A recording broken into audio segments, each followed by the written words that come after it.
मला कमेंटमध्ये भरपूर असे प्रश्न येत असतात, सर मला गुडघ्याचा प्रॉब्लेम आहे, मला मणक्याचा प्रॉब्लेम आहे, मला कोणताच प्रकारचा व्यायाम करता येत नाही आहे, तरी मी फॅट लॉस कसा करू? आता एक साधे सिंपल मी तुम्हाला गोष्टी सांगतो, त्या लक्षात ठेवायच्या आहे. तुमचं वजन पण बऱ्यापैकी कमी होईल. सुरुवातीला काय करायचं आहे माहिती आहे तुम्हाला? हाय प्रोटीन पण कॅलरी डेफिसिट खायला चालू करायचं आहे डाएटमध्ये तुम्हाला. त्याच्यानंतर काय होणार आहे तुमचं?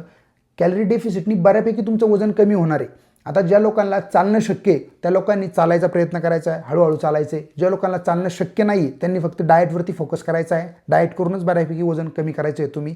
आता ज्या लोकांना चालता येत नाही, दुसरे कोणते पण बैठे व्यायाम करू शकतात, त्यांनी ते व्यायाम करायचे, योगा करायचा आहे. त्याच्यानंतर ज्या लोकांना सायकलिंग करणं शक्य आहे त्यांनी सायकलिंग करायचं आहे. ज्या लोकांना चालणं एकदम सावकाश शक्य आहे त्यांनी तेवढं करायचं आहे. पण मॅक्झिमम जर तुम्ही तुमच्या डाएटवरती फोकस केला आणि जर चांगला डाएट घेतला तर तुमचं बऱ्यापैकी वजन त्याने कमी होणार आहे.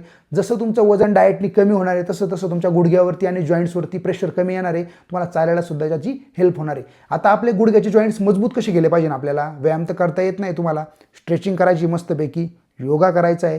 जर कॅल्शियम खायला चालू करायचं आहे, ओमेगा 3च्या टॅब्लेट्स खायला चालू करायचे आहे. कॅल्शियमचे टॅब्लेट तुम्ही तुमच्या आहारामध्ये ॲड करायचं आहे. कॅल्शियम रिच फूडसुद्धा ॲड करायचं आहे, म्हणजे दही खाऊ शकता तुम्ही. त्याच्यानंतर तुम्ही मोरिंगा पावडरसुद्धा खाऊ शकता. मोरिंगा पावडर म्हणजे आपले शेवग्याची पावडर असते, ते सुद्धा तुम्ही अर्धा कप दुधामध्ये टाकून पिऊ शकता.